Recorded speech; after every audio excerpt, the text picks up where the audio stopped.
Graça e paz, igreja. Bom estarmos aqui juntos, louvando a Deus. Com toda essa animação, dia especial na vida da nossa igreja, porque nós decidimos hoje juntar a igreja da noite com a igreja da manhã e ter um culto só. Então, muita gente que não se vê há muito tempo está se encontrando hoje aqui. Quero dar, antes de começar o culto, alguns avisos, começar com os avisos, que faz parte da nossa dinâmica. Então, hoje, excepcionalmente, nós não teremos o culto da noite, somente o culto da manhã. Nós estamos também em campanha de missões estaduais, e nós estamos, então, durante esse mês de julho inteiro, até o último domingo de julho, em campanhas de missões estaduais, onde você vai fazer a sua oferta para ofertar aos nossos missionários batistas que estão fazendo trabalho no estado de São Paulo. Não esqueça de fazer a oferta. No momento da oferta, o pessoal do louvor vai designar. Não esqueça que se você fizer online aí, que temos os nossos QR Codes aí na cadeira, você colocar 01 no final, se a sua oferta for destinada a missões, para que os tesoureiros possam identificar que aquele valor é para missões. Se você fizer para o envelope, então não tem problema nenhum, você coloca lá, escreve oferta de missões, e novamente lembrando a igreja que isso é uma oferta especial, então você continue ofertando generosamente aos trabalhos da igreja, para a igreja, e esse valor que nós, então, designamos para missões, para a convenção, que, então, entrega aos missionários para o sustento deles. O outro aviso que eu tenho para dar é que na próxima terça-feira nós não vamos ter sala de adoração. Você vai falar sobre isso depois? Pode falar agora. A paz, irmãos, tudo bem? A gente está nesse período de julho, muita gente viaja, muita gente está descansando nessa alta temporada, né? Então a gente vai voltar na sala de adoração na primeira semana 4 de agosto. 4 de agosto, então a gente volta a ter a nossa sala de adoração, culto de adoração que nós temos aqui às terças-feiras. Então essa próxima terça-feira não tem, a gente vai colocar nos grupos da igreja para que você tenha a afirmação. Muito bem? Eu quero ler um texto da palavra de Deus. Pega a Bíblia para mim ali, faz favor. Pois não?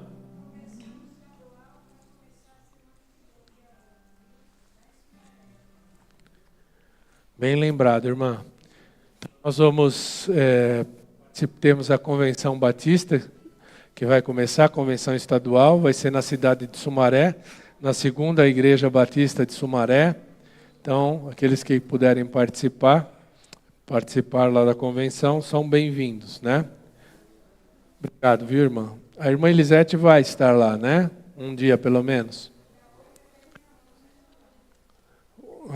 Você vai estar em todos os dias, Elisete?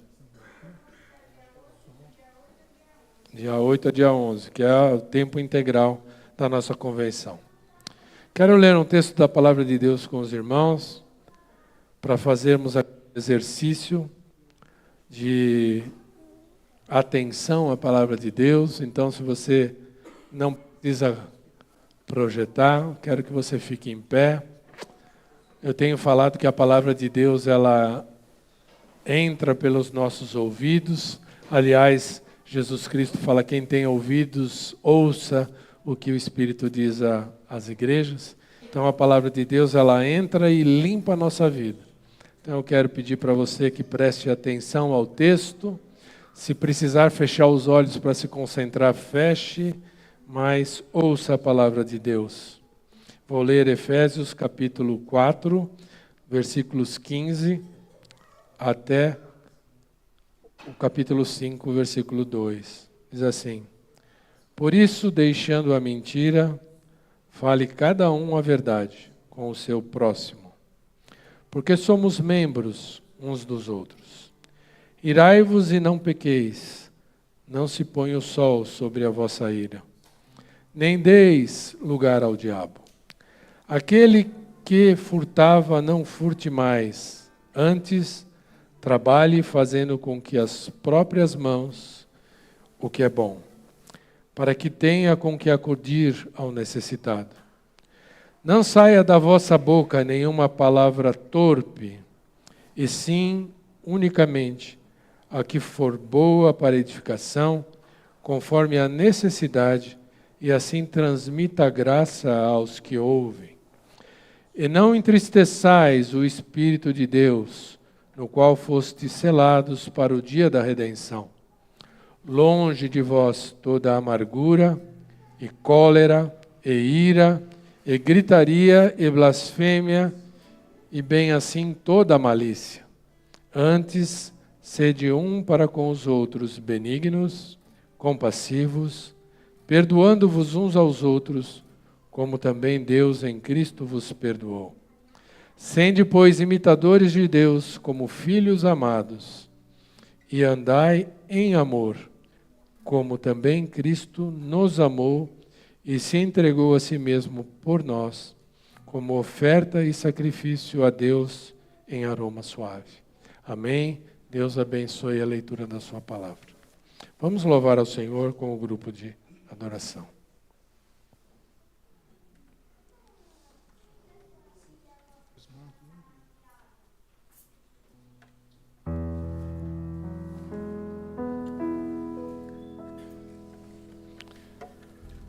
Amém. É legal, tem bastante gente que vem à noite, né? Agora de manhã também. Que a gente possa cantar o amor do nosso Deus para sempre. Bem alegre. Hoje é um domingo de ceia. A gente vai lembrar o sacrifício que Cristo fez na cruz. Entregou o corpo, que hoje está representado como o pão. O sangue, que hoje está representado como o vinho, o suco de uva. Então que a gente possa estar cantando essa música alegre. É um dia de festa, não porque o Brasil vai jogar, mas é um dia de festa porque a gente está reunido para louvar e glorificar o nome do nosso Senhor. Amém?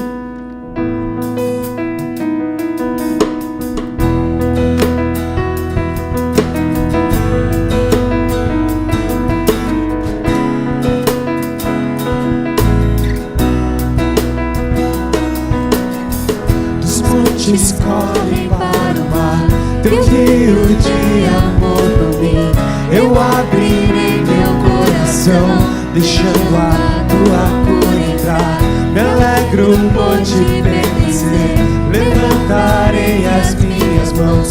O teu amor me alcança e me faz louvar-te.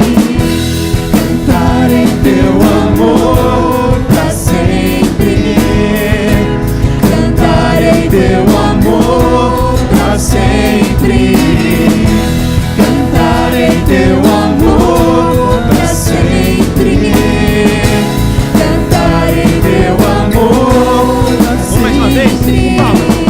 Dos montes correm para o mar, teu rio de amor por mim. Eu abrirei meu coração, deixando a tua cura entrar. Me alegro por te pertencer, levantarei as minhas mãos. O teu amor me alcança e me faz louvar-te. Cantarei teu amor pra sempre. Cantarei teu amor pra sempre.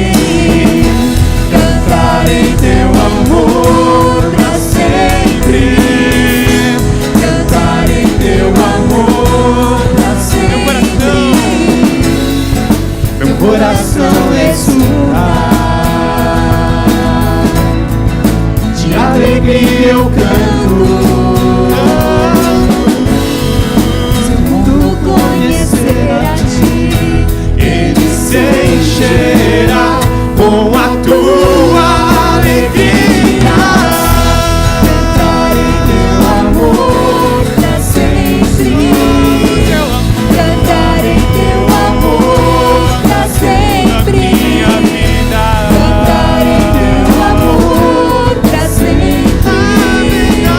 Cantarei teu amor. A igreja canta, cantarei teu amor. Cantarei teu amor pra sempre. Cantarei teu amor pra sempre. Cantarei teu amor pra sempre. cantarei teu amor pra sempre. Quantos podem aplaudir o Senhor que é digno de toda a honra, toda a glória e adoração? Que toda a terra possa estar aclamando o nome do Senhor, chamando o nome do Senhor, se prostrando perante o nosso Deus, o nosso Salvador. Então, nesse momento também, quem veio preparado, com seus dízimos, com suas ofertas, que seja um momento também da gente entregar parte do que o Senhor nos deu. Os visitantes não se constranjam, é claro, mas que a gente possa também glorificar a Deus com a nossa parte financeira. Amém?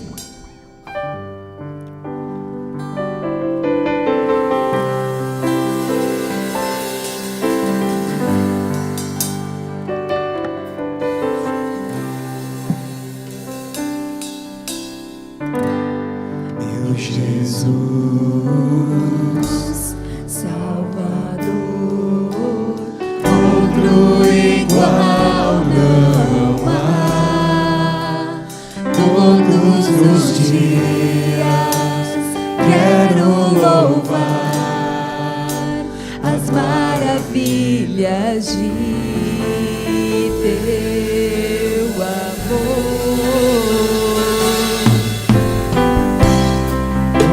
Consolo,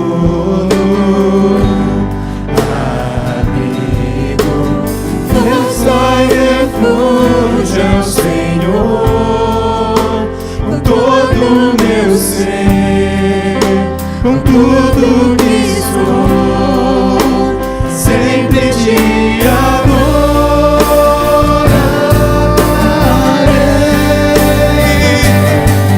Aclame ao Senhor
consolo,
olhar, Senhor, pra dentro de mim, nada encontrará.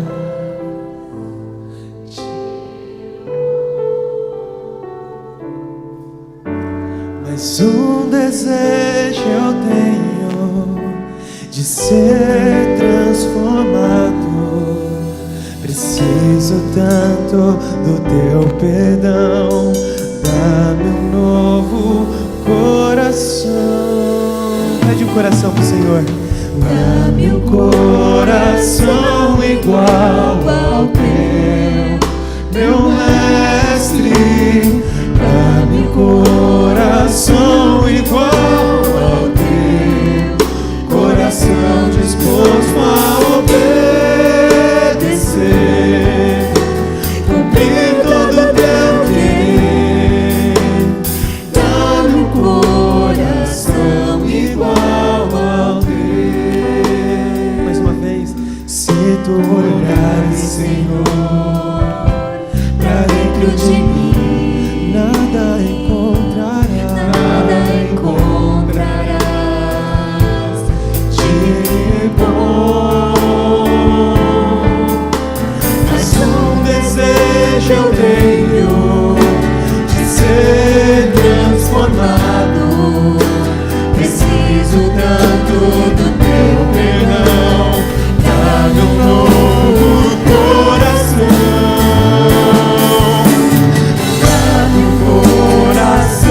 Igual ao teu, meu mestre. Dá-me um coração igual ao teu, coração disposto a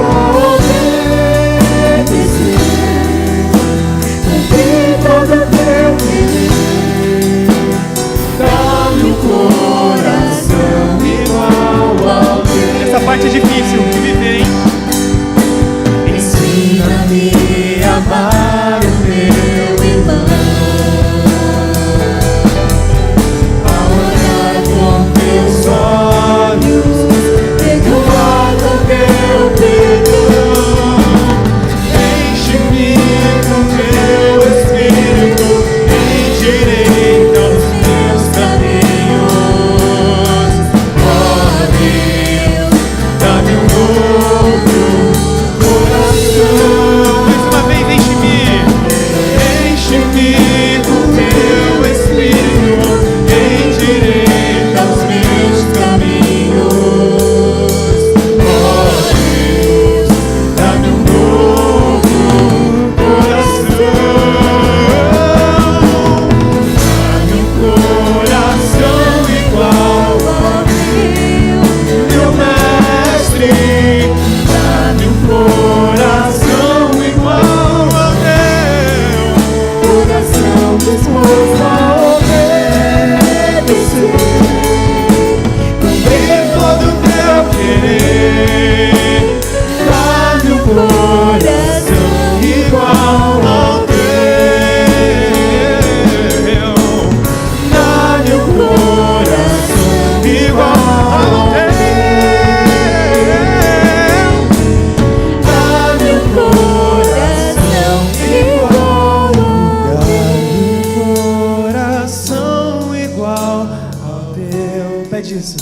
Meu mestre, dá-me um coração igual ao teu, coração disposto a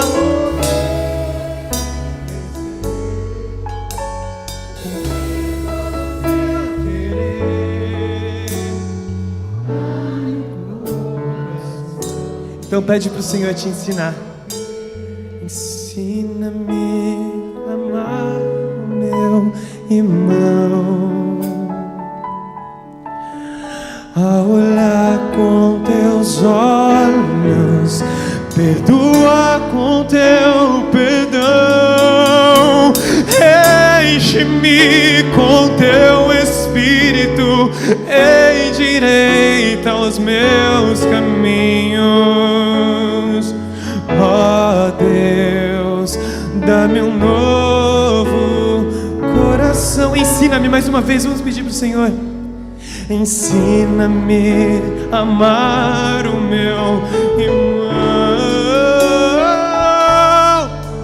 a olhar com teus olhos, perdoar com teu perdão, enche-me com teu Espírito, endireita os meus caminhos. Ó Deus, dá-me um novo coração, dá-me um coração igual ao teu.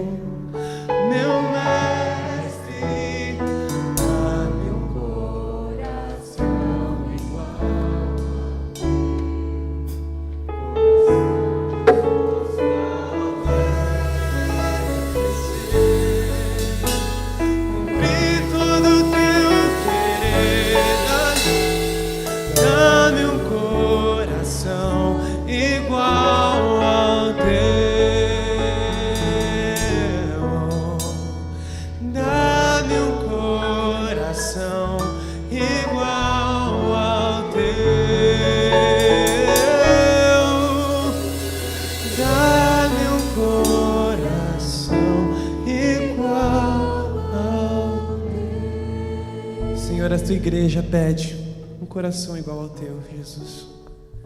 Eu sei que um coração igual ao teu nós só vamos ter quando nós formos santificados, Deus, totalmente.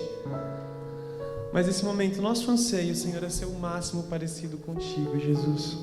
Trabalha nos nossos corações, Senhor, para que de fato a gente ame os nossos irmãos, Deus.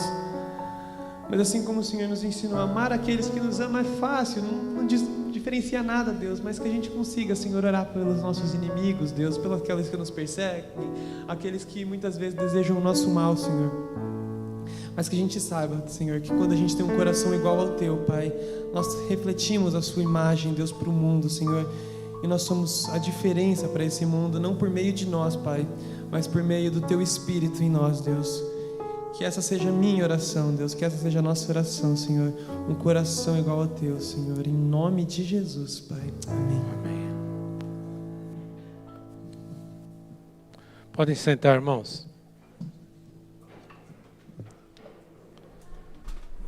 Um coração que ama o irmão, disposto a obedecer.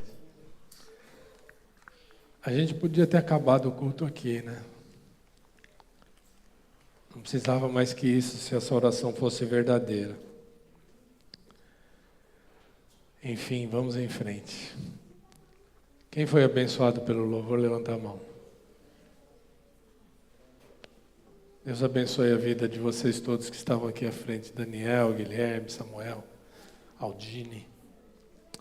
Quero apresentar algumas pessoas que estão aqui pela primeira vez. Ali do lado da Jaque está o William, amigo do Erison. Veio fazer uma surpresa para ele, direto daquele estado maravilhoso que eu amo de paixão, que é o Espírito Santo, a cidade de Vitória. Veio aqui fazer uma surpresa para o Erison. Bem-vindo, Deus abençoe sua vida. Temos aqui também um jovem casal que veio aqui pela primeira vez e não sei o nome de vocês. Rafael? Simbeli, sejam bem-vindos. Seu nome é muito bonito, Rafael, né? Por coincidência, igual o meu. E vai ser a quarta vez que eu vou perguntar para ele. Ele já me falou: você vai me perdoar, né? Disposto a perdoar? Eu já perguntei na sala da EBD o nome do esposo da Cris. E eu tenho esse problema de velhice. Zamit. Deus abençoe sua vida. Bom ter você aqui. Então eu vou pedir para o Carlinhos. Carlinhos, dá um abraço no William. Samuel, dá um abraço no Rafael. E você dá um abraço na Simbli. Acertei o nome. Vira para trás aí. Dá um abraço no Zamit. A Cris, sejam bem-vindos. Quero também chamar o avô da Júlia. O avô da Júlia, vou apresentar aí a esposa, que é a Lourdes. A Lourdes tem uma xará. Cadê a Lourdes? Já foi com as crianças? Está ali? Eu ia orar pelas crianças que estão aqui.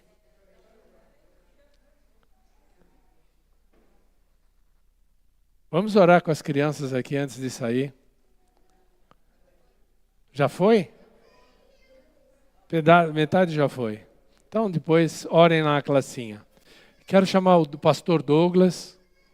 O pastor Douglas é o avô da Júlia, pai da Maria Isabel. Está aqui com os netos hoje nos visitando, junto com a Lourdes, sua esposa.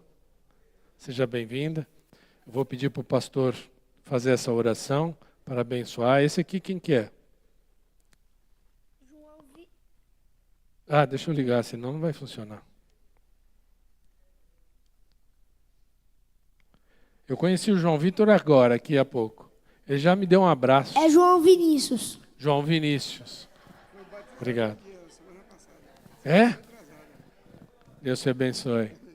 Esse é o problema do pastor, viu? Desculpa ter errado seu nome. Bom dia, irmãos, graça e paz. Alegria estar com vocês. Eu acompanho direto isso aí. Se eu não estou vendo o culto lá na igreja, eu sempre estou acompanhando os irmãos. Amém? Vamos orar pela palavra. Pai, nós te louvamos. Obrigado por este dia maravilhoso que o Senhor nos fez, de estarmos na tua presença como igreja, como teu povo. Nós estamos aqui antecipando o dia que nós estaremos eternamente contigo, Senhor. Cada domingo, Senhor. Muito obrigado por este momento. E agora, até agora o Senhor ouviu a nossa voz, recebeu as nossas ofertas. Mas agora fale conosco, Senhor. Amém, Senhor. Usa o teu servo, o que o Senhor, Espírito Santo, colocou no seu coração, seja agora trazido com graça, com sabedoria, com unção. E ele atinge o nosso coração e transforme a nossa vida. Em nome do Senhor Jesus. Amém. Obrigado, pastor. Rodrigo, dá um abraço aí no pastor, em nome da igreja. Não é a primeira vez que ele está aqui, mas é sempre bem-vindo. Vamos convidá-lo para estar um dia conosco, trazendo a palavra aqui, pastor. O senhor aceita?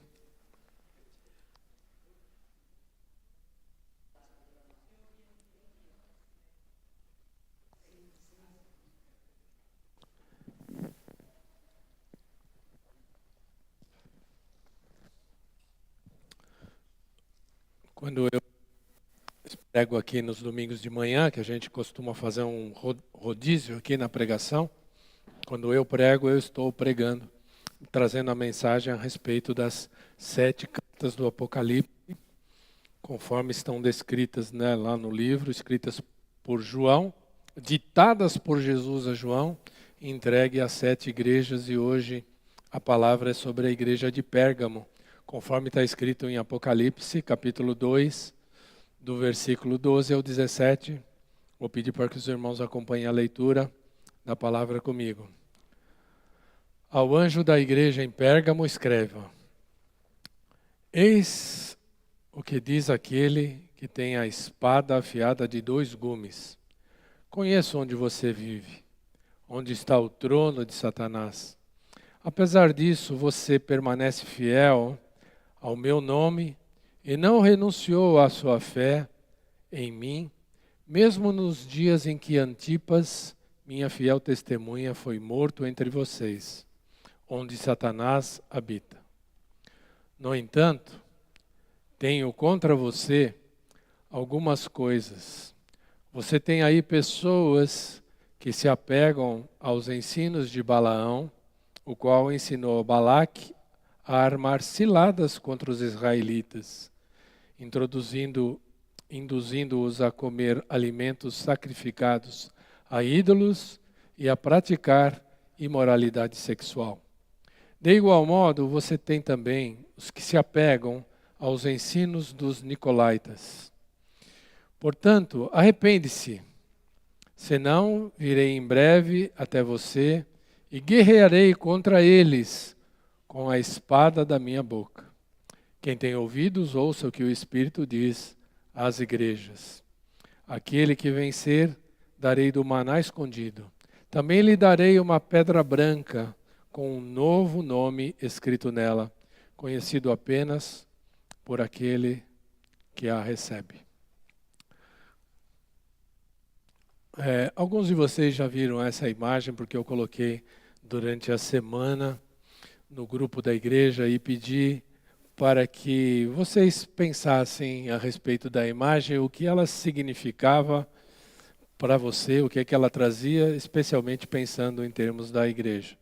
Alguns outros não viram, e eu tive boas indicações para o que algumas pessoas comentaram no grupo da igreja.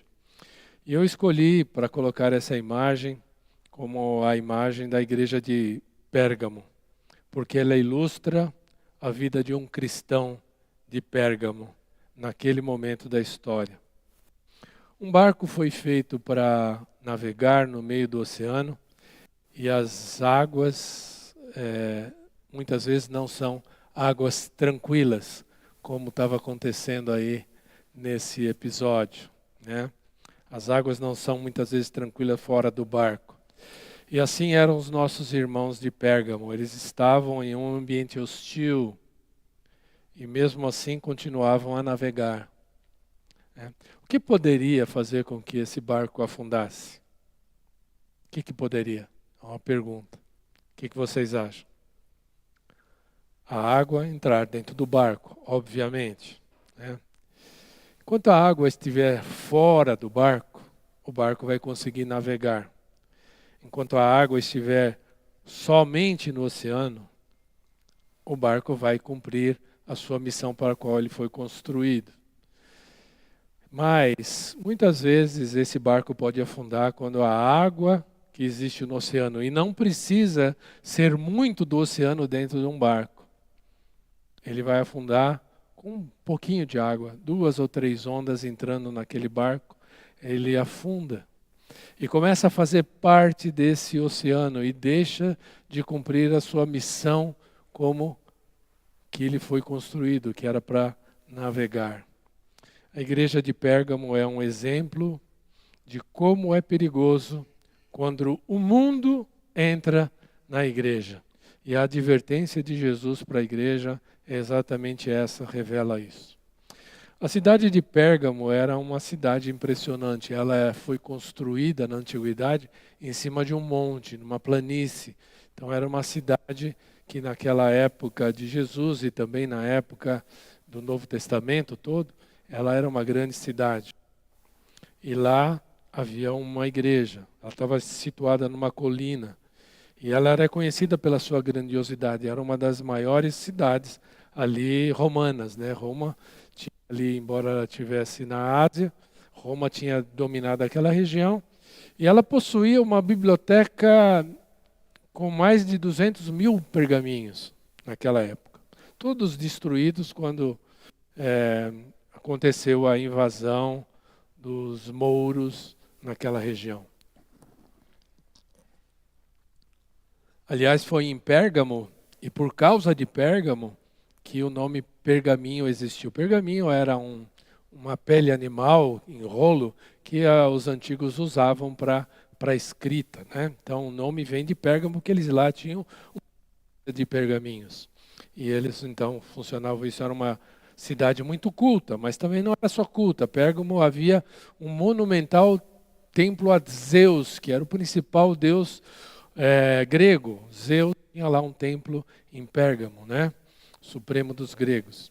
E também a cidade também abrigava um santuário de cura dedicado a Asclepio, nome grego, ou Esculápio, que é um nome romano daquele deus, que era o deus da cura e do renascimento. O Dr. Marcos vai saber que o símbolo que os médicos, assim como meu filho, carregam no peito, tem uma cobra, que é o símbolo que representa a cura, a sabedoria, o renascimento. Isso vem lá daquele tempo e fica até hoje nos aventais dos médicos como símbolo da medicina. Vem do culto a Asclépio. Além disso, Pérgamo também foi uma cidade romana, que se aliou, uma cidade grega da Ásia, que se aliou a Roma, e lá eles incentivaram o culto ao César. Então todo cidadão de Pérgamo era obrigado a adorar César como um deus. Então, de todos os lados, aquele povo estava cercado por ídolos, por deuses, por templos, por um monte de coisa que faziam com que a vida fosse difícil. Então, Pérgamo era uma cidade mais idólatra da Ásia. E Jesus chamou aquele lugar de trono de Satanás. E quando a gente vê na Bíblia essa palavra trono, ela significa poder, ela significa da onde emana as leis, como o povo deve agir. Então lá Jesus chamou aquela cidade de trono de Satanás, né? Cidade de Pérgamo tinha Satanás como seu senhor. Atualmente existe uma cidade naquele local que chama Bergama. Ela existe até hoje, essa cidade. E ela é bem menor na Turquia. Isso aqui está na Turquia, na Ásia, na Turquia. Ela é bem menor do que ela era na época do Novo Testamento. Lá tinha mais de 150 mil habitantes, estima-se, e hoje ela tem lá 100 mil habitantes. Em 2025, eu pesquisei no censo e é um número inferior ao que ela tinha durante o Império Romano. E a religião predominante hoje lá é o Islã, né? Muçulmanos, da linha, uma das linhas do islamismo, né? E até onde a gente sabe, não há igreja nenhuma cristã estabelecida na cidade. Tinha naquele tempo, mas hoje não tem nenhuma igreja cristã naquela cidade. Então vamos voltar ao texto para a gente entender o que a gente pode tirar do texto, dado esse panorama de como viviam os nossos irmãos ali, de como as coisas aconteciam. Se você for analisar todas as cartas de Jesus Cristo para as igrejas do Apocalipse, elas têm um padrão. Em todas elas, Jesus se apresenta, Cristo aponta as virtudes da igreja, Cristo aponta o defeito da igreja e, por fim, Cristo dá promessas àquela igreja. Então, dessa forma, minha mensagem também vai estar dividida em 4 pontos, como um bom batista que eu sou. 4 pontos, né? Normalmente é 3, mas eu vou aumentar a 4. E a gente vai, então, ter essa mesma divisão. Então, o primeiro ponto é Cristo se apresentando. E ele se apresenta ao anjo da igreja em Pérgamo, escreve: eis que diz aquele que tem a espada afiada de 2 gumes. Esse é o Jesus se apresentando à igreja. E essa imagem, ela não é acidental, né? Hebreus 4:12 vai dizer que a palavra de Deus é viva e eficaz e mais penetrante do que espada afiada em 2 gumes. Corta dos 2 lados, né? Capaz de discernir pensamentos e intenções do coração. Está escrito em Hebreus 4:12. E assim Cristo apresenta-se para aquela igreja como um juiz que tem a espada na mão, a palavra de Deus. Então Cristo se apresenta como aquele que tem a palavra, o dono da verdade, que vai julgar e expor os problemas da sua igreja. A verdade que salva é a mesma verdade que julga. Jesus Cristo nos salvou a todos nós, e um dia essa mesma palavra de Deus vai ser a palavra que vai nos julgar. A mesma palavra que salvou é a palavra que vai julgar o compromisso daquela igreja. E hoje é o mesmo. E a espada do Espírito, ela nos julga e nos confronta e nos expõe e nos chama à santidade. Então esse é o Cristo, ele se apresenta para a igreja, olha, e para nós também. Eu sou aquele que tem a espada de 2 gumes. Salvei você, mas também vou julgar o seu compromisso e julgar toda a humanidade. Jesus é o juiz, é assim que ele se apresenta. O segundo ponto, Cristo apresenta as virtudes da igreja de Pérgamo. Então ele fala assim: eu conheço onde você vive, onde está o trono de Satanás. E apesar disso, de viver nesse contexto de monumento a Zeus, de achar que quem cura é esse Deus aí que tem um nome estranho, eu conheço que você está vivendo nesse meio. E que a sua fé não foi abalada mesmo quando o seu pastor. Antipas diz a tradição que Antipas, que foi julgado pelo Império Romano e morto ali, ele foi martirizado dentro de um bezerro, de um boi oco, que foi incandescendo. Botaram fogo embaixo de um bezerro de ferro e ele morreu ali. Isso é história que a gente tem na tradição, não é uma história bíblica, e a gente conhece. E ele morreu assim, esse Antipas, que era o líder daquela igreja. E mesmo esse tendo seu líder perseguido e morto dessa forma pelo ambiente externo, a igreja se manteve fiel. E Jesus então olha para essa igreja e elogia essa igreja por manter a sua fé, ainda que eles não negaram a fé, mesmo quando a fé custou a vida de alguns deles. Então, que lição maravilhosa para nós, né?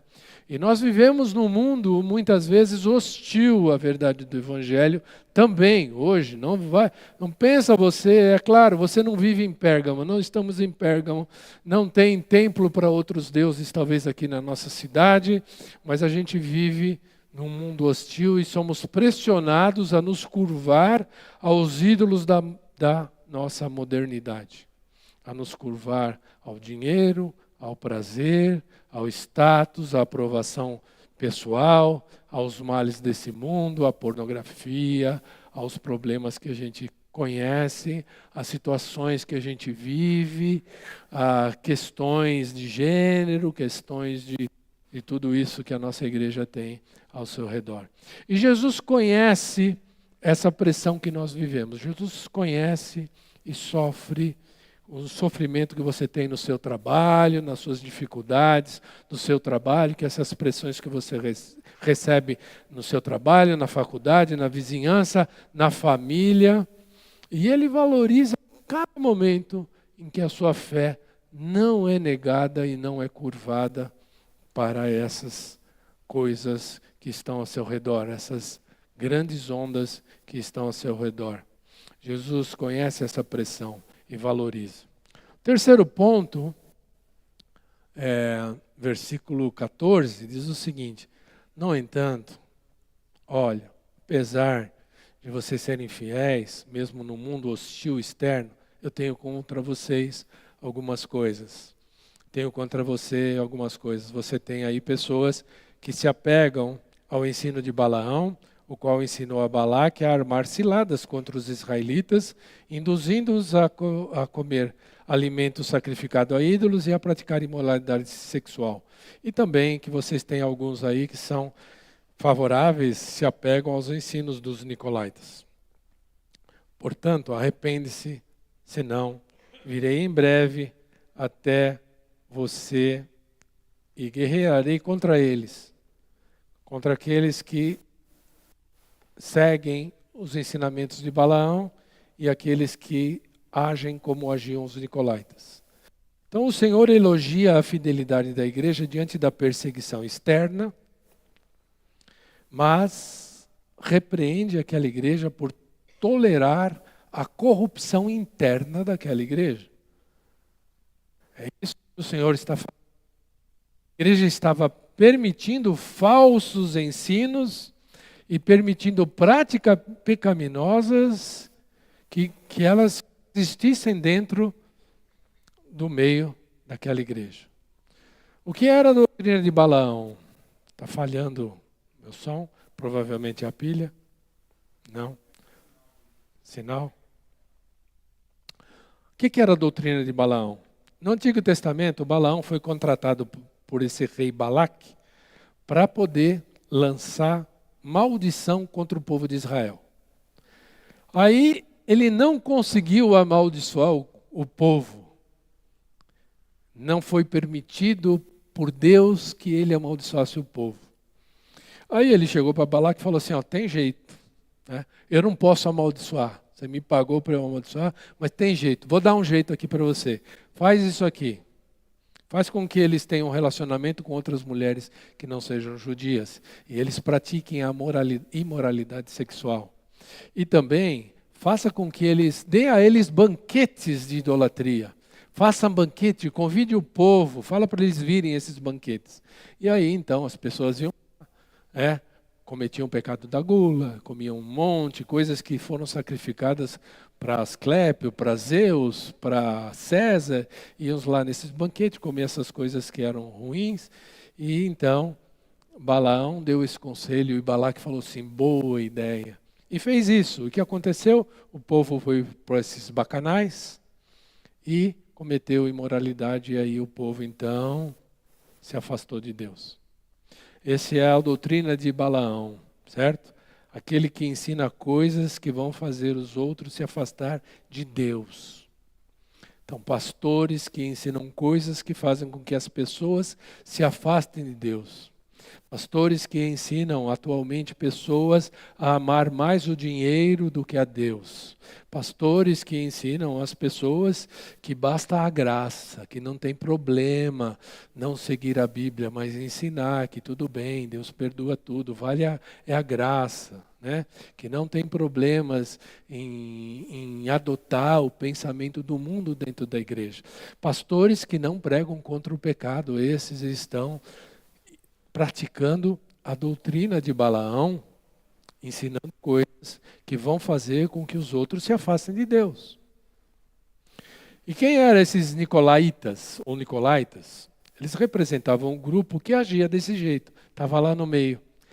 Gente, o que importa é o amor. A gente tem que receber todo mundo com amor. Mas ele está vivendo em pecado. Não, mas o importante é que a gente ame, né? Importante. O que está escrito na Bíblia precisa ser reescrito, precisa ser reinterpretado, precisa ser entendido de uma outra forma. A gente precisa abrir espaço para amar as pessoas. A igreja tem que ser inclusiva, vamos receber qualquer um. E não vamos falar coisas que possam ir contra o que se pensa, que é pecado. Então, muitas igrejas não falam hoje contra o pecado. Graças a Deus, não só eu, como todas as pessoas que pregam aqui, pregam contra o pecado. E nós vamos pregar sempre contra o pecado. Então, esses eram os nicolaítas. Eles estavam no meio da igreja, eram cristãos, participavam das coisas da igreja e praticavam a imoralidade sexual, porque a carne é ruim, importa é o espírito. Era esse o pensamento. O gnosticismo entrava na prática através dos nicolaítas. Irmãos, percebam que o problema da igreja de Pérgamo não era a perseguição externa. Eles resistiram à perseguição. O problema era o compromisso interno. Eles estavam misturando a fé com o mundo. Estavam agindo igual ao mundo, não tinha diferença entre alguns membros de Pérgamos que andavam conforme anda o mundo. Igualzinho, não tinham diferença, faziam as mesmas coisas que o mundo faz. Eles estavam aceitando o pecado dentro da igreja. E quantas vezes nós não fazemos a mesma coisa, toleramos em nosso meio prática que desonram a Deus, fechamos os olhos para o pecado disfarçado de liberdade, aceitamos a influência do mundo em nossos valores, em nossos relacionamentos e na nossa adoração também. E a ordem de Jesus era clara para eles, olha, arrependa-se, arrependa-se. Não há espaço para negociação. Jesus é o juiz que salva, que ama, mas também o que julga, e ele não tolera o pecado. Quando ele recebe a prostituta, ele recebe em amor, evita que apedrejem ela, mas fala assim, vai e não peques mais. Esse é o Jesus. Ele ama, mas também corrige. Cristo não é apenas o nosso Salvador, é também o nosso juiz. Ele julga com justiça, baseado na sua palavra, que é penetrante e consegue discernir pensamentos e as intenções do coração. Eu não sei por que os líderes dessa igreja servem aqui nessa igreja, mas Jesus sabe. Jesus sabe qual é o sentimento, o pensamento e a intenção do meu coração de estar aqui. Ele sabe. Você não sabe, mas Ele sabe. Por fim, Cristo faz promessas à igreja de Pérgamo. Quem tem ouvidos, ouça o que o Espírito diz às igrejas. Aquele que vencer, darei o maná escondido. Também darei uma pedra branca com um novo nome escrito nele, conhecido apenas daquele que o recebe. E aqui está a esperança. Esperança que Cristo transmite à igreja de Pérgamo. O Senhor não apenas repreende, Ele faz promessas. E Ele fala aí sobre 3 presentes nesse último versículo. Versículo 17. O primeiro deles é o maná escondido. Que é isso? Né? Que representa o maná escondido. O maná é o pão de Deus que Deus deu a Israel no deserto. E o maná escondido simboliza o sustento espiritual que Deus dá aos seus fiéis. O que é o nosso sustento espiritual? É a comunhão íntima com Deus, íntima com Cristo, que Ele é verdadeiramente o pão da vida. Cristo é o pão da vida. Esse maná escondido é o próprio Cristo. Então, que Ele dá a quem? Ao que vencer. Ao que rejeitar as condições atuais, aquela água entrando no barco da igreja, aquela água do mundo, porque Deus nos fez igreja porque nós navegássemos nesse mundo, mas que o mundo não entrasse na igreja, não fizesse parte com os seus desígnios, com os seus comportamentos, com as suas maneiras de viver a vida cristã. O segundo presente que recebe aquele que não se corrompe com o mundo é a pedra branca. No mundo antigo, a pedra branca tinha vários significados. E um deles, talvez o mais significativo, era que num julgamento, quando a pessoa era julgada, lá existia a pedra branca e a pedra preta. Se ele estava condenado, ele recebia a pedra preta. Se ele era absolvido pelo julgamento, ele recebia uma pedrinha branca. Então essa pedra branca ela vai representar a absolvição, a aceitação diante de Deus. E a certeza que apesar das acusações do inimigo, o crente é declarado justo perante Deus. Então, esse recebe uma pedra branca. Tem lá uma pedra branca com um novo nome que significa uma nova identidade, uma nova posição, uma nova vida, que a gente nasce de novo. Aquele que não nascer da água e do Espírito, verdadeiramente não nasceu. É necessário que as pessoas nasçam de novo, e quem nasce de novo tem um relacionamento pessoal e íntimo com o seu Senhor. Lá em Pérgamo já estava acontecendo o que acontece aqui. Podemos falar da nossa Pibavir. Eu não me iludo, irmãos. Eu sei que aqui nós temos uma igreja cheia de filhos de Deus, mas eu sei também que tem muitos batistas aqui. E quando eu falo batistas, eu quis dizer que simplesmente pessoas que aceitaram a nossa religião, gostam da nossa comunidade, mas nunca tiveram um encontro pessoal e relacional e íntimo com o nosso Senhor Jesus Cristo. Antigamente, e aí os de cabelo branco, os carecas como eu, vão lembrar que nós íamos para as praças pegar o Evangelho. Talvez o pastor já foi na praça pegar o Evangelho. É da nossa época, hoje nem pode pregar o Evangelho nas praças. Mas nós íamos pregar nas praças. E sabe onde o Evangelho tem que ser pregado hoje, irmãos? Dentro das igrejas precisa ser pregado o Evangelho. Os irmãos sabiam que 37%, 40% da população brasileira é cristã, dita cristã, evangélica? Somos 40% da população brasileira de evangélicos. E o Brasil é o mais corrupto do mundo. Não tem diferença. O mundo já entrou na igreja.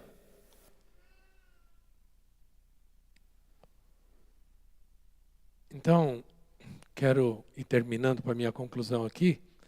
Se eu falei que a carta está dividida em 4 pontos, eu quero trazer 4 aplicações também. Primeiro, reconheça onde você vive. Você pode não morar em Pérgamo, mas você vive também numa cidade onde Satanás atua fortemente, através de falsas filosofias, de tentações da mídia, de pressões de consumismo, na relativização da verdade. Nós vivemos num mundo também onde o trono de Satanás é presente. E Jesus Cristo vê as suas lutas, sente as suas lutas, sabe da sua dificuldade, e Ele elogia quando você permanece fiel. Então, reconheça o mundo onde você vive. Não queira sair do navio, dar uns mergulhos, isso não vai fazer bem para você. Segundo, examine como está o seu compromisso com Deus. A igreja de Pérgamo foi fiel na perseguição, mas tolerou o pecado interno. Quantas vezes nós somos assim? Somos corajosos para enfrentar o mundo, mas nos cedemos, toleramos em nosso coração aquilo que desagrada a Deus. Talvez seja um pecado pequeno, né? As mulheres estão estudando com a Ana Cláudia, né? Como chama o livro? Pecados Intocáveis. Pequenos pecados onde nós aceitamos com naturalidade, absorvemos, isso aí não é tão errado, está tudo bem, né? Talvez seja um pecado pequeno, que você já naturalizou, uma área da sua vida onde você está se conformando com o mundo. Talvez seja tolerância a um erro doutrinário ou uma imoralidade disfarçada de liberdade. Para tudo isso, o Senhor fala, arrependa-se. Terceiro ponto, lembre-se da espada. A palavra de Deus que te salva é a mesma que te mede, que estuda, que traz discernimento para você. Então leia, estude, medite na palavra de Deus, participe da escola dominical, deixe que a palavra de Deus examine seu coração. Quarto, creia nas promessas de Cristo. A vitória não é conquistada por méritos próprios, mas pela graça de Deus. E a glória futura reservada a cada um de nós, ela nos permite passar pelos sofrimentos e suportar os sofrimentos. Concluindo, irmãos, o trono de Satanás está no nosso meio. Nas estruturas de poder, nas filosofias enganosas, nas tentações disfarçadas de liberdade, mas o Senhor chama a que nós sejamos diferentes. Ele nos chama a reter o seu nome, e a não negar a nossa fé, a não tolerar o pecado em nosso meio. Ele nos chama ao arrependimento e faz promessas. E eu comecei com a imagem de um barco e quero então terminar com a ilustração desse barco. Um barco foi feito, como eu disse, para estar no oceano. É ali que o barco cumpre o seu propósito. Nós não devemos sair como monges fora desse oceano, pois o Senhor nos colocou aqui para sermos luz e sal nesse mundo. A nossa missão é navegar por ele, levando a mensagem da salvação. O mundo ao redor de nós pode até ser tempestuoso em alguns momentos, hostis, mas isso não afunda a igreja. O que afunda a igreja é quando o mundo começa a entrar nela. Quando os seus valores, sua imoralidade, o seu relativismo penetram no coração dos crentes, no seu coração, no meu coração. Quando a igreja parece mais uma empresa do que um corpo de Cristo. Quando a igreja parece uma empresa onde um quer puxar o tapete do outro, onde um não tolera a convivência com o outro, onde um não convive bem com o outro. Isso quer dizer que a água já entrou na igreja. Pérgamo estava deixando o oceano entrar no navio. O chamado de Jesus é para que tiremos a água e voltemos a flutuar pela graça. Por fim, eu quero que os irmãos assistam um vídeo. Vamos ver se a gente consegue assistir rapidinho, vídeo curto.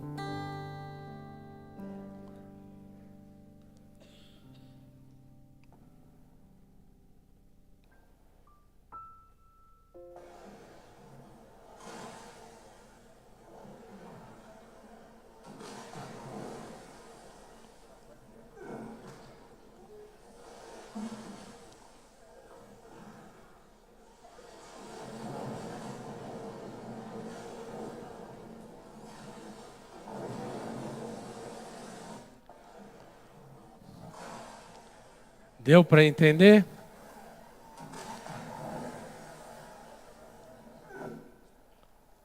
Água entrando na igreja.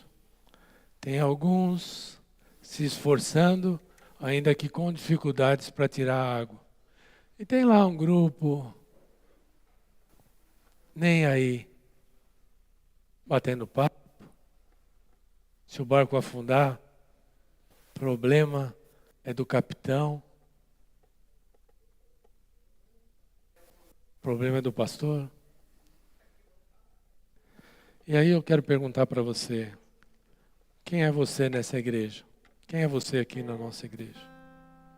É como os dois que estavam trabalhando para tirar a água do oceano do barco, ou como aqueles que estão nem aí se o barco afundar? Distraído, despreocupado. Quem é você nessa igreja? Quem é você no reino de Deus? Ainda que você não seja dessa igreja, o que você tem feito? Se arrependa, é o que o Espírito está dizendo. Talvez faltou uma imagem, né? Daqueles que têm um balde pegando água do oceano e jogando para dentro do barco. Talvez seja a maioria do que está acontecendo no meio evangélico hoje. Se arrependa. Deus nos ajude. Dá-me um coração igual ao teu, disposto a te obedecer.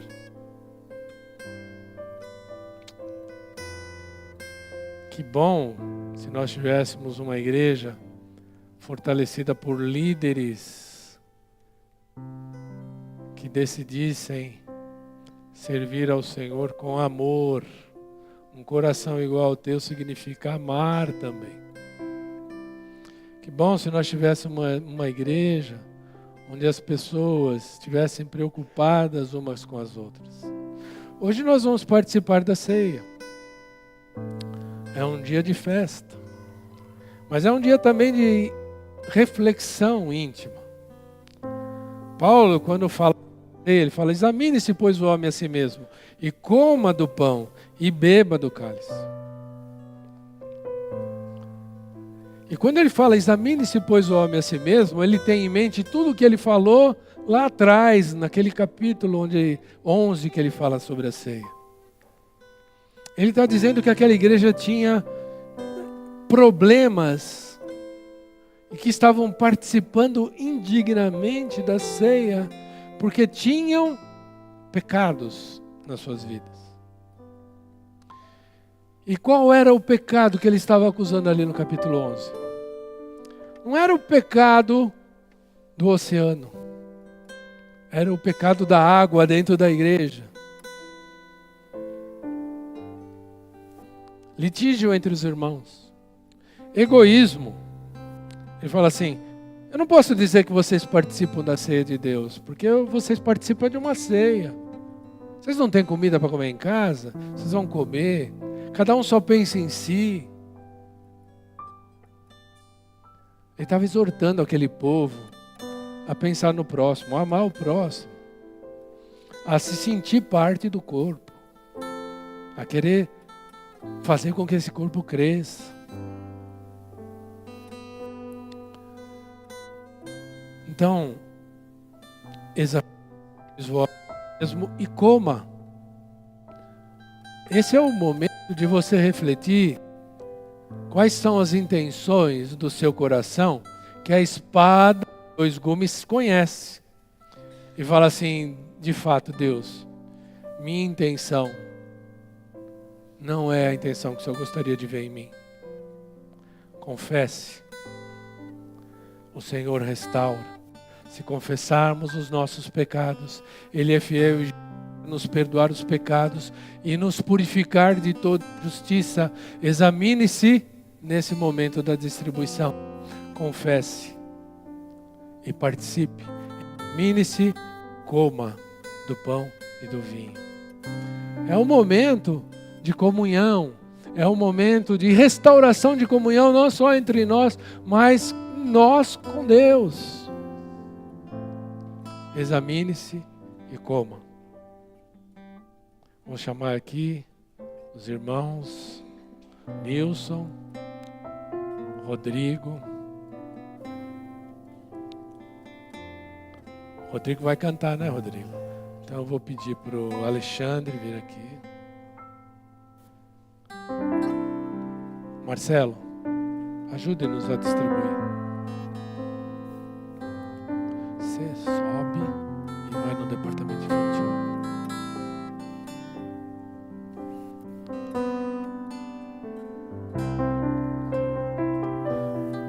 Você distribui desse lado. Você distribui aqui. E a igreja fica em oração por essas coisas todas que ouviu. Podem ir, irmãos.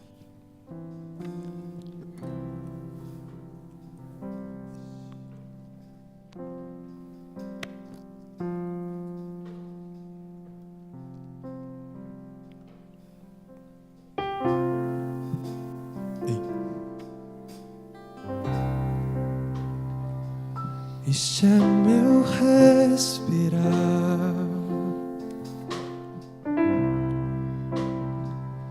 este é meu respirar. Teu Santo Espírito vivendo em mim.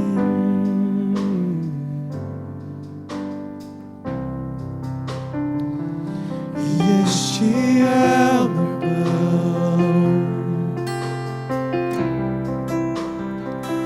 e este é o meu pão. Tua vontade feita em mim. E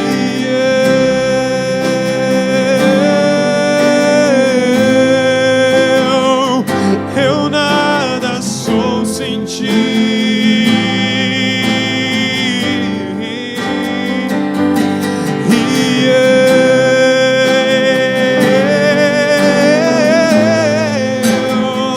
Perdido estou sem ti.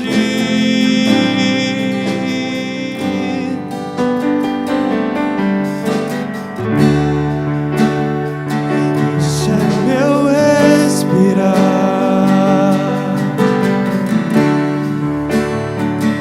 este é meu respirar. Teu Santo Espírito vivendo em mim. Este é meu pão, e este é o meu pão, e este é o meu pão. Tua vontade feita em mim.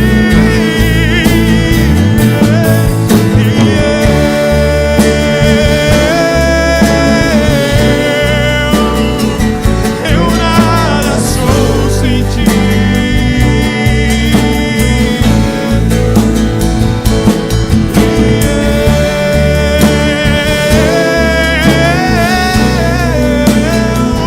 Perdido sou sem ti.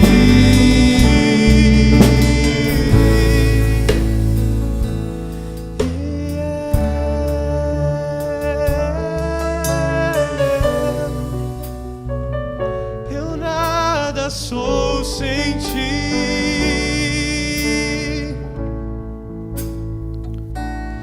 E eu perdido estou sem ti.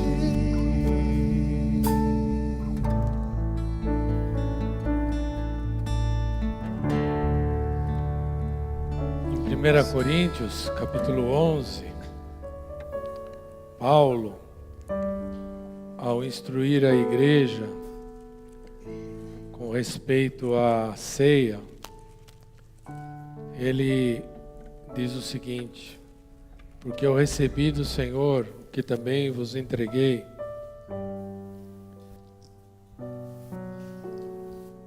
Senhor, em que foi tido, deu graças, e tendo tomado o pão, disse: esse é o meu corpo, que é dado por vós. Vamos ficar em pé.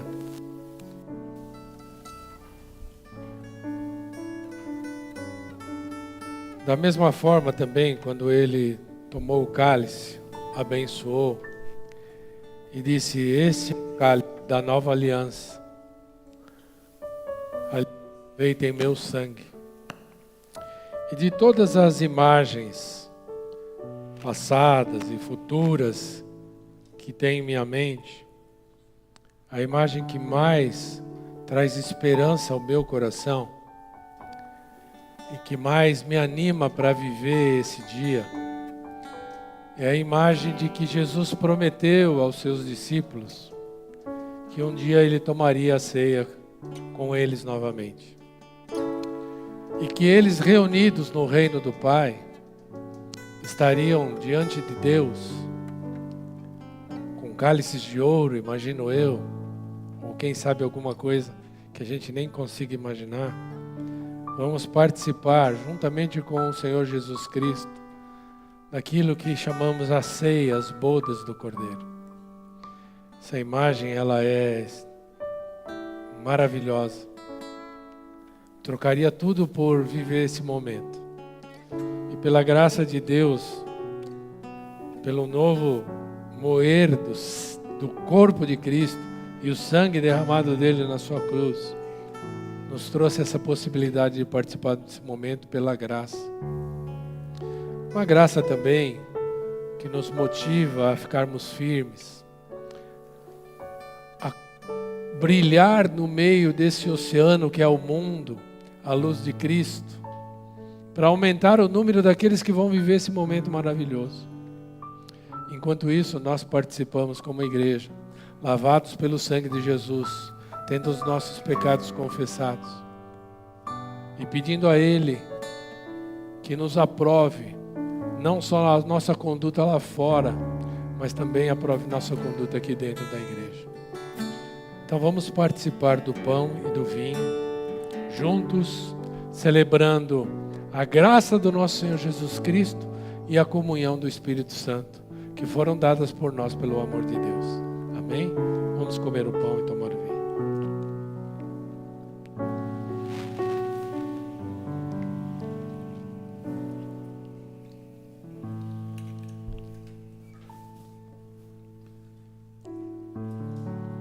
Oremos. Senhor, nosso Deus e Pai, é com imensa alegria, meu Pai, e um privilégio muito grande estarmos na Tua casa e participando desse momento tão importante, ó Pai, para os Teus filhos aqui na terra, aqueles no qual já aceitou Teu Filho amado Jesus Cristo como nosso único e suficiente Salvador. E por Senhor, por aquele sacrifício que Ele fez na cruz, lavou as nossas almas, ó Pai, e hoje nós temos as vestes brancas. E só por isso, ó Pai, é que somos merecedores. Através da morte do Teu Filho na cruz, é que somos merecedores de estarmos na Tua casa, nesse momento tão maravilhoso, ó Deus. Obrigado, ó Pai. Obrigado, Senhor Jesus. Ansiamos também, ó Pai, ficamos ansiosos para aquele grande dia, no qual o Senhor preparou, está nos esperando, ó Pai, para cearmos junto contigo na glória, Senhor, na Tua casa, na Tua morada celestial e eterna. Obrigado, meu Deus, que muitos possam se juntar a nós, ó Pai, e reconhecer, ó Pai, esse plano de Deus, de amor, ó Pai, para salvar os Teus filhos, e de Jesus Cristo, ó Pai, para nos resgatar diante do Pai. Pedimos, ó Pai, que o Senhor continue abençoando essa igreja e esse povo, ó Deus, que nós possamos, ó Pai, num só espírito, numa só voz, dizer que o Senhor é o nosso Salvador e que Jesus Cristo é o nosso Rei, ó Pai. Obrigado, Deus, por tudo. Obrigado, agradecemos em o nome de Jesus. Amém. Eu vou agora orar para que a bênção do nosso Deus esteja conosco e depois nós vamos cantar essa música, talvez. Encerrar com essa música. Ou outra que você preferir, fique à vontade. Então, agora, irmãos, que a graça do nosso Senhor Jesus Cristo, o amor de Deus, nosso Pai, e a comunhão do Espírito Santo estejam conosco, hoje e sempre. Amém. Deus abençoe, boa semana. Hoje não temos culto à noite, lembre-se.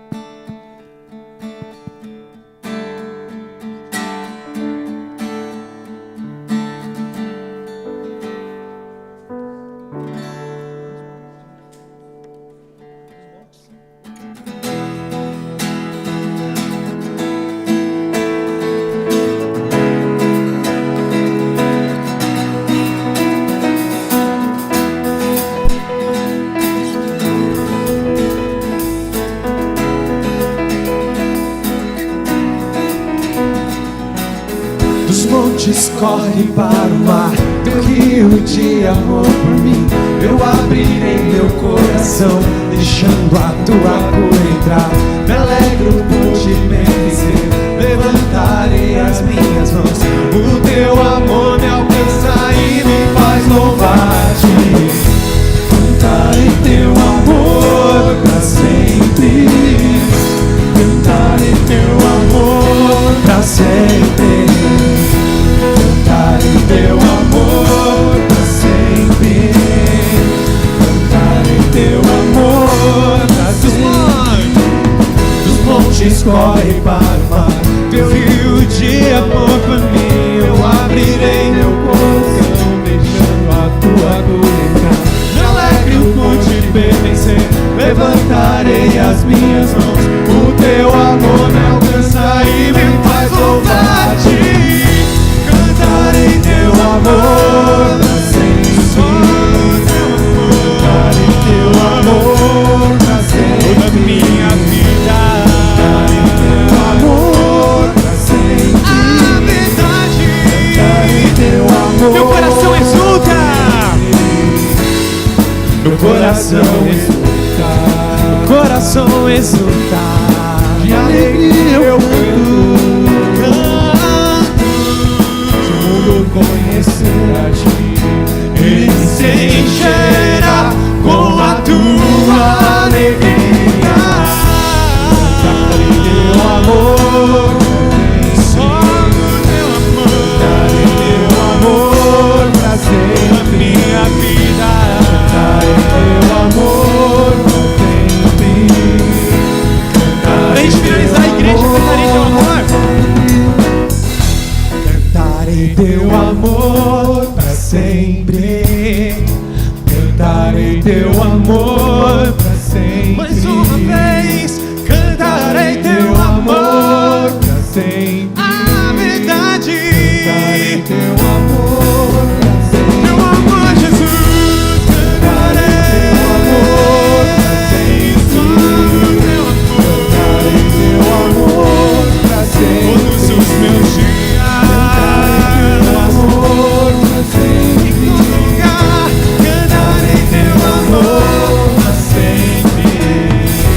Amém, manda unidos.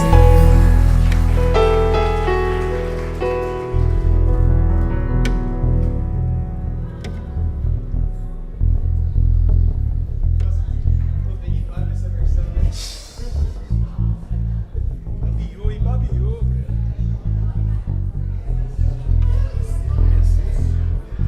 Essa versão é muito mais legal do que a do David Gillan. Você sabe? O David Gillan? A David Gillan, ele gravou. Ela é assim, ó.